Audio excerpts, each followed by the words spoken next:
My brother persuaded my best friend, the girl I loved, that I'd never make a movie in her so he could ask her out and be with her. I cut them both off and moved on. But then, 6 months later, I get an emergency call from the hospital because she needed me. My heart pounded, a decade of unspoken love threatening to burst from my chest. I clutched a bouquet of sunflowers, symbols of everything I wanted to say, only to watch the woman I adored walk out wearing my brother's sweatshirt, a smile on her face meant for him.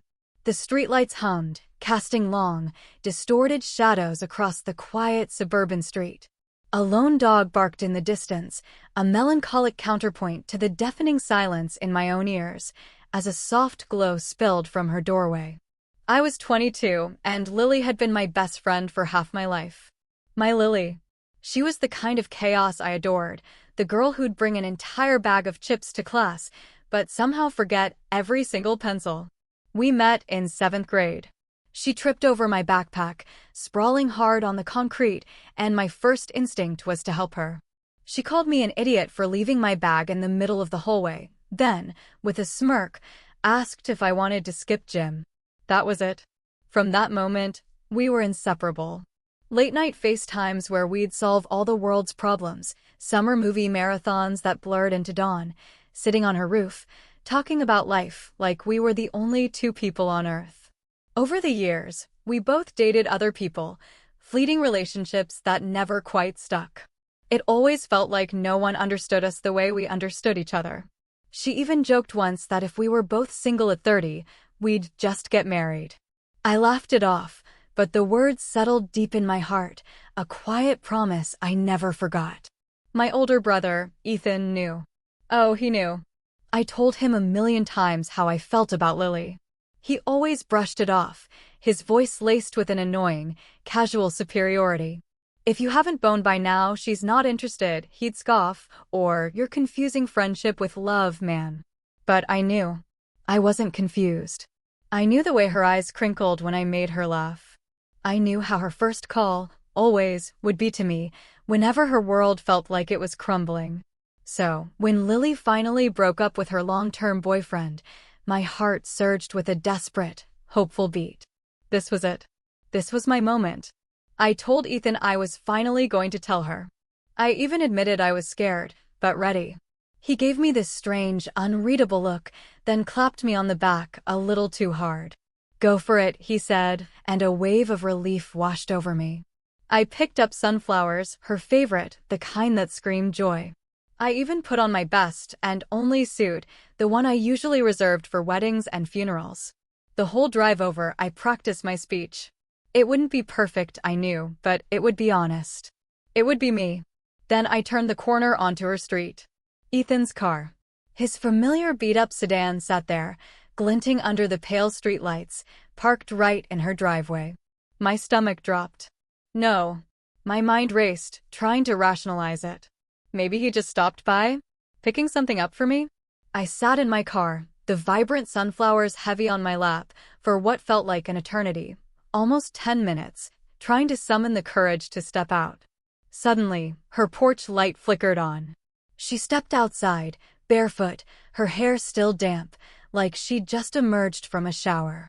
She was wrapped in a hoodie, one ridiculously oversized for her frame. My blood ran cold. It was his. Ethan's faded Attack on Titan hoodie, the one I'd special ordered for him last year. She bent down, picking up a takeout bag from the porch. Then she laughed. That distinct, melodic laugh I'd waited years to hear, aimed just for me, only now it bounced back inside, as if someone was waiting. Waiting for her. I couldn't move. I didn't get out. I didn't knock. I didn't say a single goddamn word. I simply placed the sunflowers on her step, a pathetic, silent offering like a total coward. And I drove away. The flowers, vibrant and hopeful just moments before, now felt like a punch to the gut. An hour later, my phone buzzed. A text from Lily. That was sweet. He loved them. She didn't say Ethan's name. She didn't have to. The words landed like a physical blow. My stomach twisted, a cold knot of despair. I didn't reply. I didn't sleep that night or the one after. When I finally saw Ethan again, I couldn't hold it in. Are you seeing Lily? I asked, my voice tight. He shrugged, as if it were the most casual thing in the world. You never told her how you felt, man. What did you expect? His words were laced with a dismissive arrogance that made my blood boil. I bit back, the words raw. That night was supposed to be the night. He just laughed, a cruel, hollow sound. Guess you were too slow. The worst part? I still tried to be normal. Lily and Ethan started dating officially, and I became the shadow, the ever-present friend.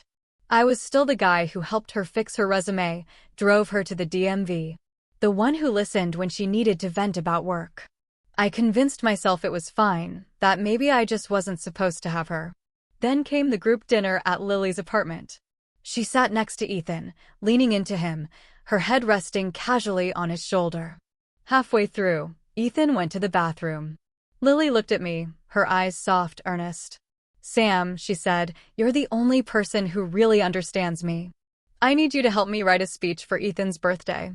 I forced a smile, but something inside me cracked, a fragile piece of my heart splintering further. Later that night, as we were cleaning up, a flicker of white caught my eye. Tucked in with some junk mail, addressed to me, was a note. Lily didn't notice as I picked it up. Inside, in her familiar looping script, it read, I think I've been in love with you all along. I'm just scared. I don't want to lose what we have. It was dated the day before I showed up with the sunflowers. I stared at it for 10 minutes. I don't even remember breathing. The betrayal, the agony, the sickening twist of what if. Then, with a chilling calm I didn't recognize, I put it back. Didn't say a word. I went home and blocked them both. Lily had loved me all along, but she chose my brother. In the end, she chose him. That was 6 months ago. I thought I was doing better. Building a new life. Then, last night, a text from an unknown number. I miss you. I think about you every day. I didn't respond. I couldn't. But I didn't delete it either. Moments later, a friend texted. Hey, did you hear? Lily and Ethan broke up. My phone felt like a ticking bomb in my hand. I stared at it for an hour, typing out responses, deleting them. My mind was a whirlwind. I finally went to bed around 3 a.m., still unsure what to do. The next morning, 3 more texts from the same number. It was Lily. Apologies, how much she missed me. Still, no reply. I went to work, a graphic designer at a small marketing firm, trying to focus. My boss, Willie, noticed. You okay, Sam? I just nodded, muttering something about not sleeping well. After work, I went to the gym, desperate to clear my head. Halfway through my workout, I saw him across the room. Ethan. We hadn't spoken since I blocked him. He saw me too. For a long, tense moment, we just stared. Then he walked over.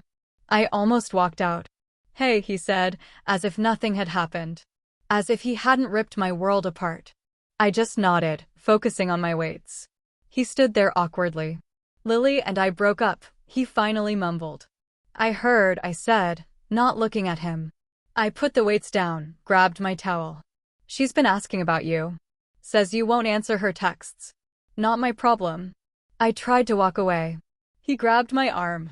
Look, I know I messed up, but she really misses you. I yanked my arm away, the anger hot in my veins. You both made your choice. I walked out without looking back. In my car, 5 more texts from Lily. Asking to meet for coffee. Said she needed to talk. Said it was important. I still didn't reply. That night, sleep was an impossible dream. My mind replayed the note, her fear, her choice. None of it made sense. Around midnight, my doorbell rang. I wasn't expecting anyone. Through the peephole, I saw Lily, hugging herself against the cold, her shoulders shaking. She looked like she'd been crying. I almost didn't open it. But some stubborn, wounded part of me still cared. What are you doing here? I asked, pulling the door open just enough. She looked up, those wide, hazel eyes that always melted my resolve. You wouldn't answer my texts. I didn't invite her in. It's midnight, Lily. I know. I'm sorry.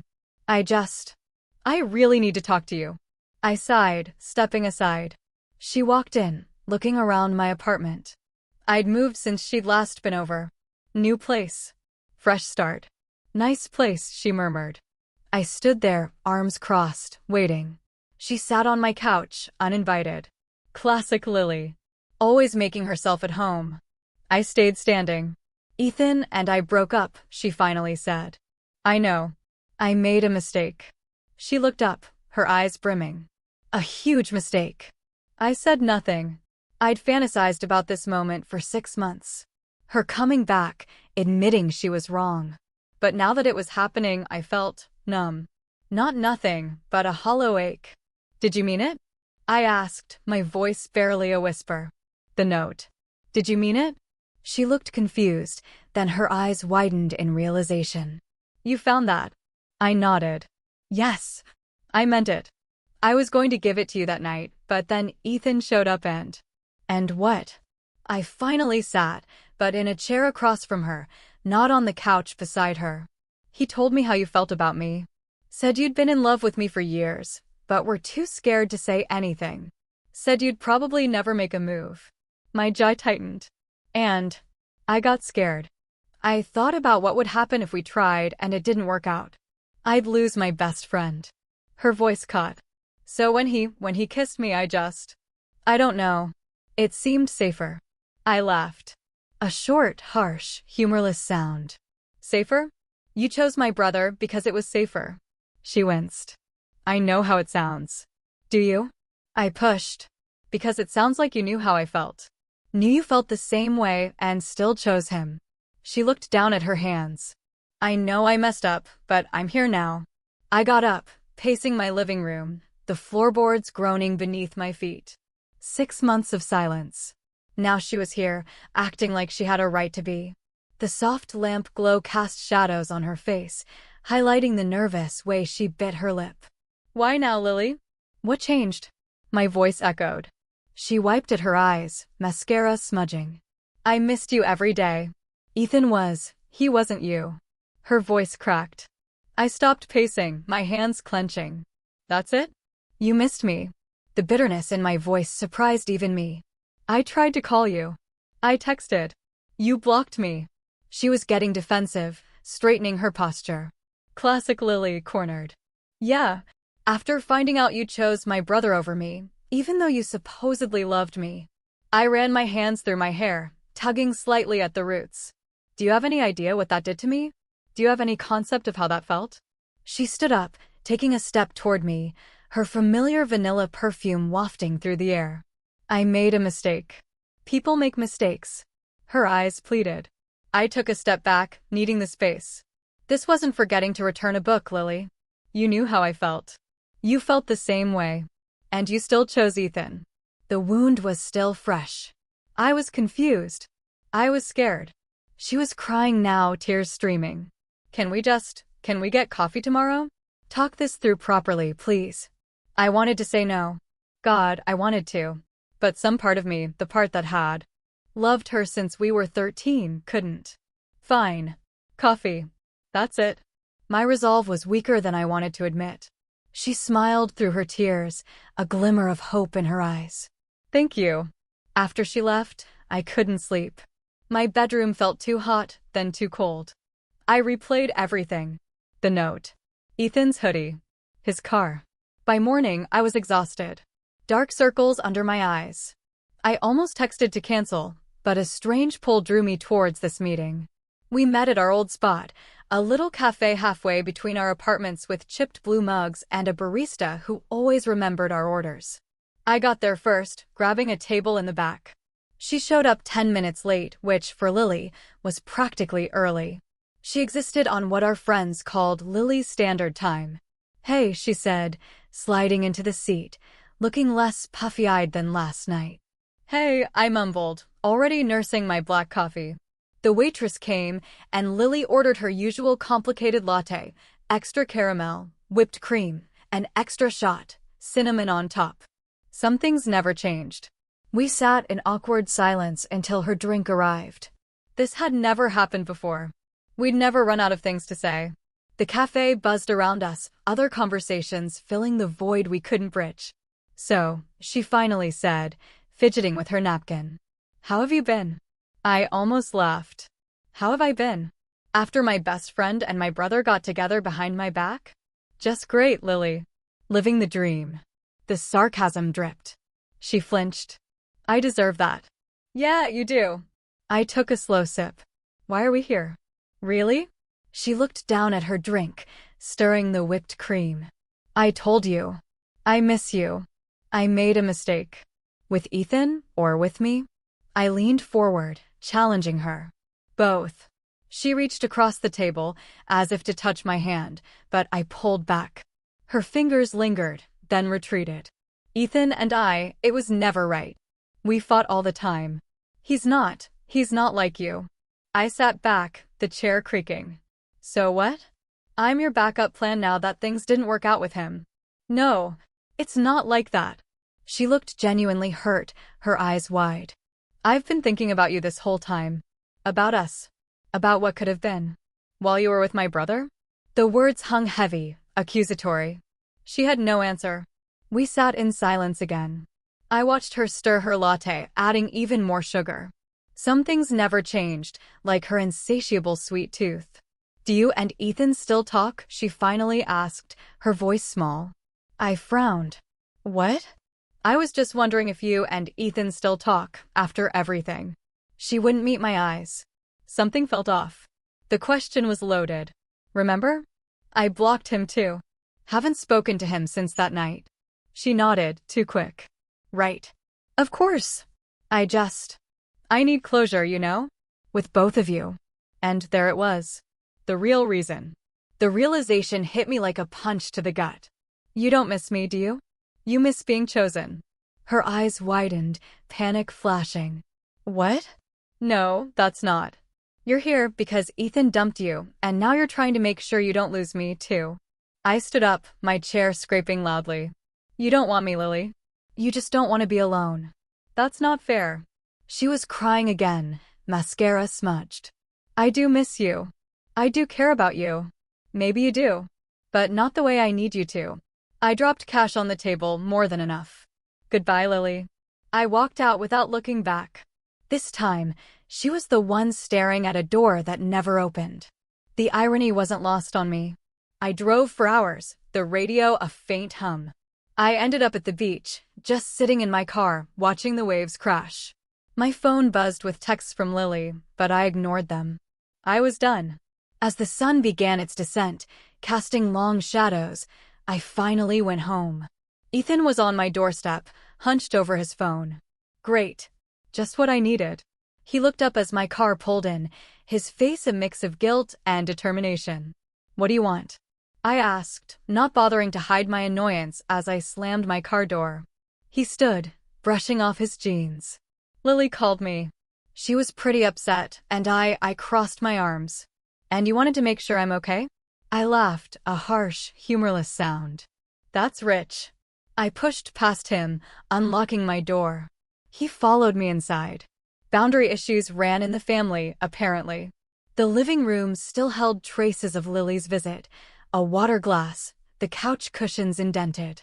Look, I know I messed up, he said, hovering. But Lily and I are over for good. I turned. Why are you telling me this? Because she loves you, man. She always has.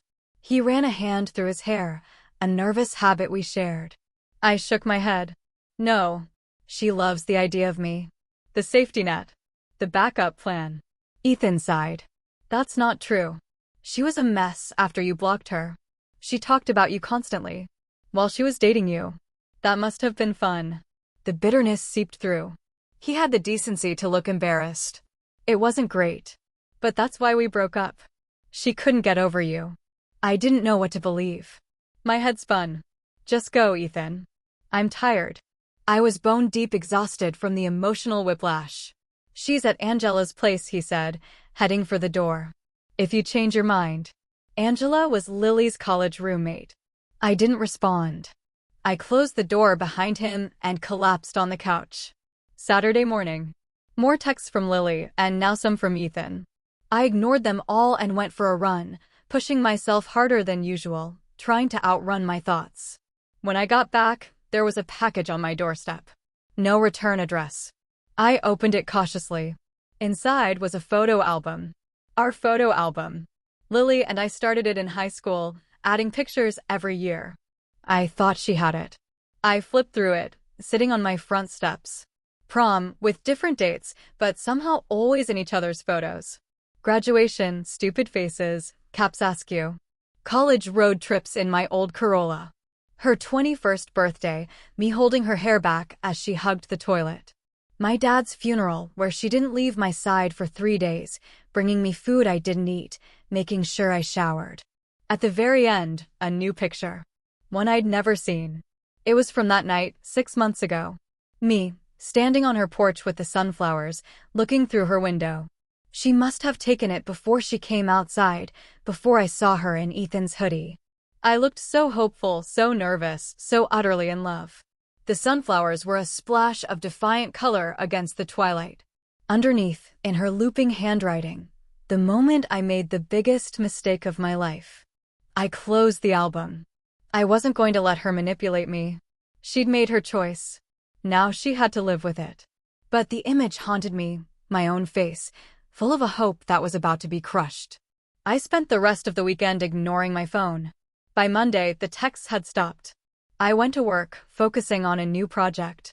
On Wednesday, I ran into Angela at the grocery store. She pretended to be surprised, but I knew better.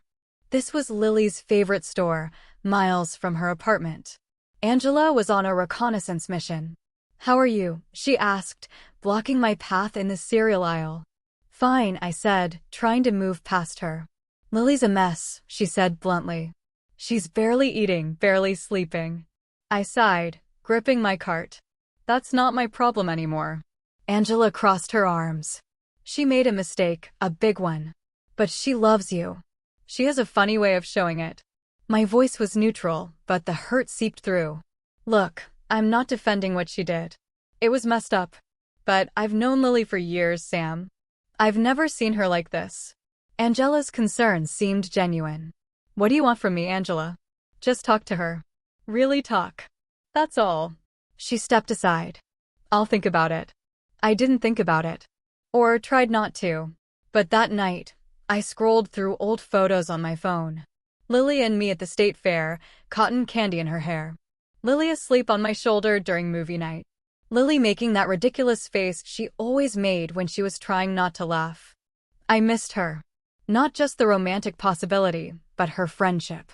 Her stupid jokes. The way she always knew what I was thinking. 12 years of friendship, gone in an instant because of one bad decision. The realization settled heavy in my chest. The next day, a call from an unknown number. Local area code. Something made me pick up. "Hello.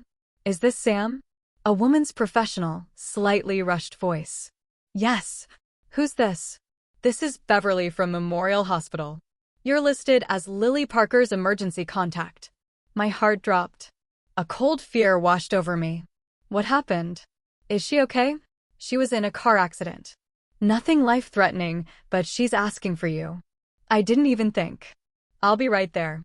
I drove to the hospital in a daze, running a yellow light, barely noticing. All the anger, all the hurt, it was still there, but suddenly, none of it mattered. Lily was hurt.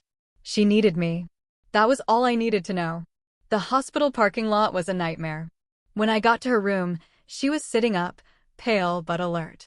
A bandage on her forehead, her arm in a sling. The hospital gown made her look tiny. "You came," she said, surprised, her voice hoarse. "Of course I came. I stayed by the door, the room smelling of antiseptic. I didn't think you would. After everything."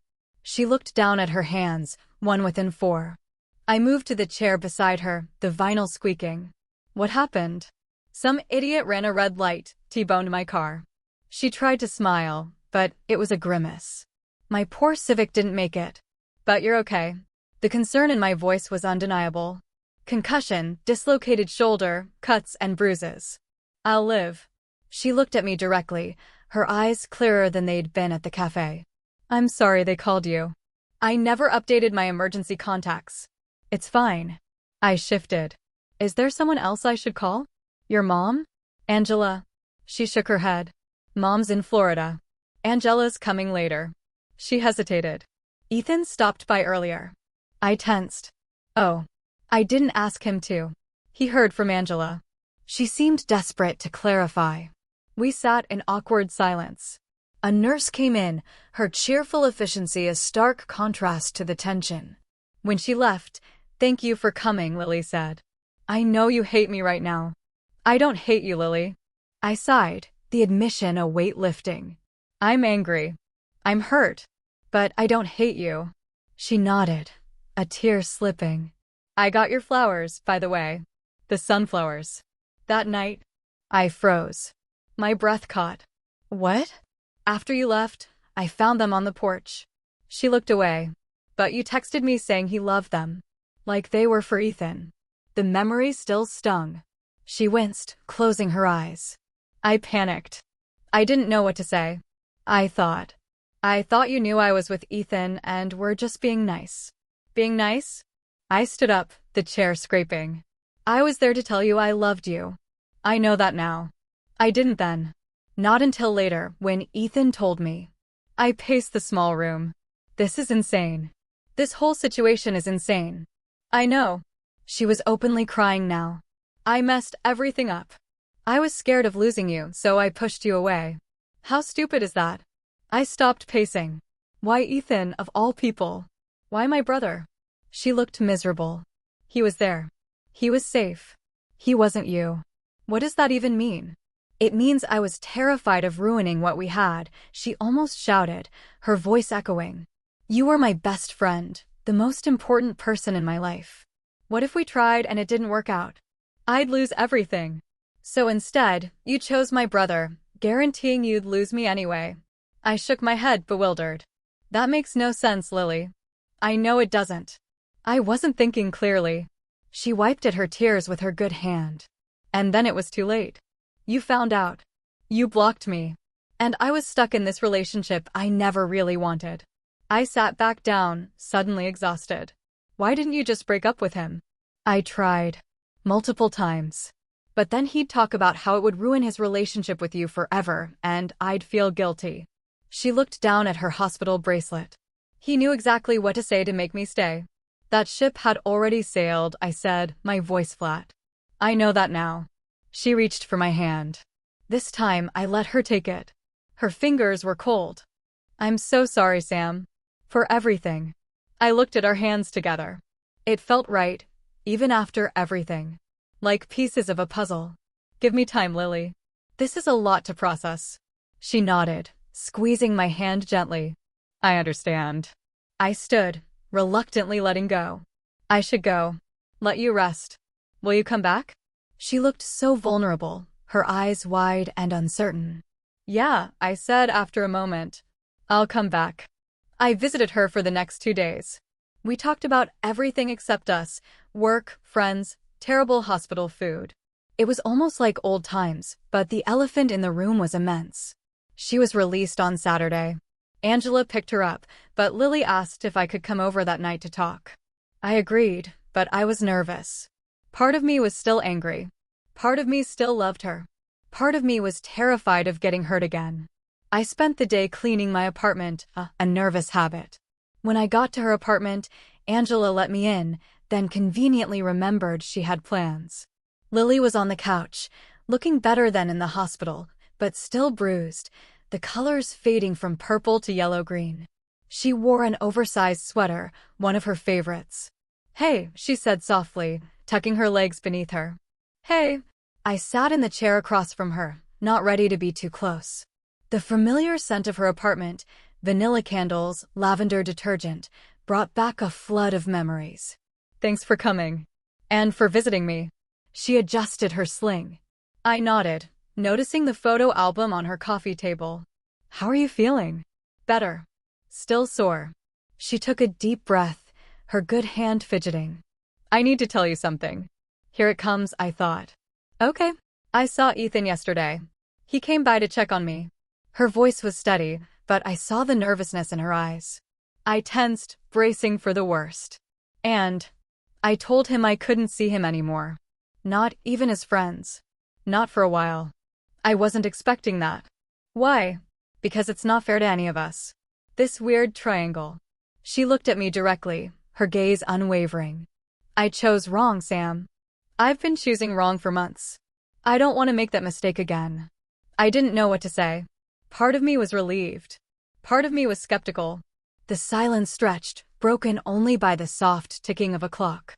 I found the photo album, I finally said, gesturing to it. She nodded, a small smile playing on her lips. I left it for you. I wanted you to remember us. The real us.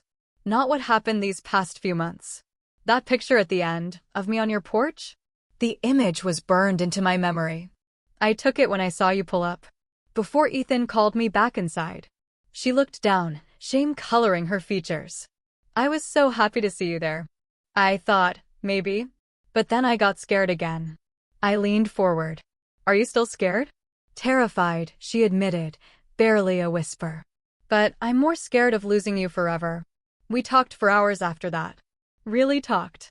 Like we used to, about everything, how we felt, what we wanted. The night deepened, city lights twinkling. By the time I left, it was almost morning. So, where does this leave us? She asked, standing in her doorway, her good arm wrapped around herself. I turned back to her, taking in the sight of her, bruised, vulnerable, beautiful. I don't know yet, but I'm willing to find out. She smiled, a real smile that reached her eyes. That's all I'm asking for. I went home feeling lighter than I had in months. Not fixed, not perfect, but hopeful. The next day, Ethan texted, asking to meet. I almost ignored it, but decided I needed closure there, too. We met at a bar downtown. It was awkward at first. We nursed fears, avoiding eye contact. Lily told me you visited her in the hospital, he finally said. She told me you did, too. Yeah. He took a long sip. She also told me she doesn't want to see me anymore. She mentioned that. I kept my voice neutral. He looked at me directly, his eyes so similar to mine. Are you two getting back together? We were never together in the first place, I reminded him. But I don't know. Maybe eventually. He nodded slowly, his shoulders relaxing. I really am sorry, you know. For everything. I studied his face. We'd always been competitive, but this had cut deeper. Why did you do it, Ethan? Really? He looked ashamed, unable to hold my gaze. I don't know. At first, I just wanted to talk to her about you. Tell her how you felt. But then, I don't know. I guess I wanted to see if I could. If you could what? Steal the girl I loved. Bitterness crept back. If I could be the one who got her instead of you. He stared into his beer, his admission hanging heavy. You always got everything so easy. Friends, grades, jobs. I guess I wanted to win for once. I was stunned. The revelation hit like a physical blow. That's messed up, Ethan. I know. He looked genuinely remorseful. I realized it pretty quickly, but by then it was too late. You'd blocked us both, and Lily was, well, she was a mess. Talking about you constantly. I knew I'd made a huge mistake. I didn't know what to say. We finished our beers in silence. Do you think we'll ever be okay again? He finally asked, his voice uncertain. I don't know, Ethan. That's going to take time. He nodded, accepting the answer. As I drove home, I thought about everything. The betrayal, the hurt, the confusion. But also the possibility of something new, something honest, something real. The setting sun painted the sky in shades of orange and pink. I pulled over and texted Lily. Dinner tomorrow. Her response came immediately. I'd love that. I picked out a blue button-down that she once said brought out my eyes. I got to the restaurant 15 minutes early and grabbed our usual table. Lily showed up right on time, a first. Her arm was still in the sling, but she'd done her hair, worn makeup. She looked good. Really good. My heart did that stupid little flip thing it always did. Hey, she said, sliding into the seat. Thanks for suggesting this place. I've missed their pad thai. Yeah, me too. I fidgeted with my napkin, suddenly nervous. We'd talked for hours at her apartment, but this felt different. More official. We ordered our usuals. Pad thai for her, green curry for me, spring rolls to share. The familiar routine was comforting. For a while, we talked about normal stuff. Her accident, my work, a movie she wanted to see. It almost felt like old times. So, she said after the food arrived. I've been thinking a lot about everything. I nodded, taking a bite of curry. Me too. I want to be completely honest with you, she said, putting down her fork. No more half-truths or hiding things. I'd appreciate that. My stomach was in knots. She took a deep breath. I've been in love with you since we were 16. That summer we went camping with your family, and you stayed up all night with me when I was scared of the noises outside. Remember? I did remember. She'd been so embarrassed, but I didn't care. We played cards by flashlight until sunrise. Yeah, I remember. That's when I knew. But I never said anything because I was terrified of ruining our friendship. She pushed her food around. Then in college, when you started dating Chloe, I thought I'd missed my chance. Chloe and I had dated for almost a year. I broke up with her because she wasn't you, I admitted. I just didn't realize it at the time. Lily looked up surprised. Really? I nodded. Yeah, no one ever measured up to you. She smiled, a small, sad smile. We really messed this up, didn't we? Spectacularly, I laughed a little. The whole situation was so absurd. When Ethan showed up that night, I was actually waiting for you. She looked down. I finally worked up the courage to tell you how I felt. I even wrote that note, but then Ethan came over instead. I tried to keep the bitterness out of my voice. He said he wanted to talk about you. About us. He told me you'd been in love with me for years, but would never make a move. She shook her head. Then he said something that really got to me. He said if we tried and it didn't work out, it would destroy you. That you wouldn't be able to handle losing me as a friend. I frowned. He said that. She nodded. He made it sound like he was protecting you. That by being with him instead, I could keep you in my life without risking everything. And you believed him? My disbelief was evident. I was scared and confused. And yes, I believed him because he's your brother. I thought he knew you. She looked genuinely remorseful. It was the biggest mistake of my life. I sat back, trying to process this. Ethan had manipulated both of us. The realization made my blood boil, but also lifted a weight off my shoulders. Lily hadn't just chosen him on a whim. She'd been tricked, just like me. When did you realize what he'd done? Pretty quickly. But by then you'd blocked us both, and I didn't know how to fix it. She reached across the table with her good hand. I tried to break up with him so many times, but he always made me feel guilty. Said it would ruin any chance of you forgiving either of us. I hesitantly took her hand. It felt small and warm. That's messed up. I know. I should have been stronger. She squeezed my hand. The accident was actually a weird blessing. Gave me perspective. Life's too short for this bullshit, you know. I laughed. Classic Lily, finding the silver lining in a car wreck. Yeah, I know. We finished dinner, talking more easily now. The tension had broken, replaced by something that felt a lot like hope. I paid the bill and walked her to her car. The night air was cool, stars just starting to appear. So, what happens now? She asked, leaning against her car door. I took a deep breath. I think we take it slow. Figure out who we are to each other now. She nodded, looking relieved. I'd like that. I hesitated, then leaned in and kissed her cheek. Good night, Lily. She smiled, a real smile that reached her eyes. Good night, Sam. I watched her drive away, feeling lighter than I had in months. Not fixed, not perfect, but hopeful. The next few weeks were weird. Good weird, but still weird. Lily and I started hanging out again, but everything felt new, different. Movies, coffee, walks in the park, simple stuff. But there was this undercurrent of possibility that hadn't been there before. Or maybe it had always been there, and we'd just been ignoring it. Ethan tried to call a few times, but I wasn't ready. I needed space. My mom asked about him, and I just said we were taking time apart. About a month after our dinner, Lily invited me over for movie night, just like old times. Her arm was out of the sling now. I brought her favorite ice cream and a bunch of sour candy worms. I have something for you, she said after we settled on the couch. The movie paused. Oh. I raised an eyebrow. She pulled out a small wrapped package. It's nothing big, just something I wanted you to have. I unwrapped it carefully. Inside, a keychain with a small sunflower charm. Simple. Perfect. To replace the ones you brought that night, she explained, looking nervous. I know it's not the same, but I leaned over and kissed her. Not on the cheek this time. A real kiss. She froze for a second, then kissed me back, her hand coming up to rest on my shoulder. When we pulled apart, we were both smiling like idiots. I've wanted to do that since I was 13, I admitted. She laughed, her eyes bright. Me too. We never did watch that movie. We spent the night talking, really talking, about everything we'd been too scared to say for years. It wasn't all serious. We still made stupid jokes and threw popcorn. But now there was this new layer, this honesty that felt both terrifying and exhilarating. The next morning, I woke up on her couch, her head on my shoulder.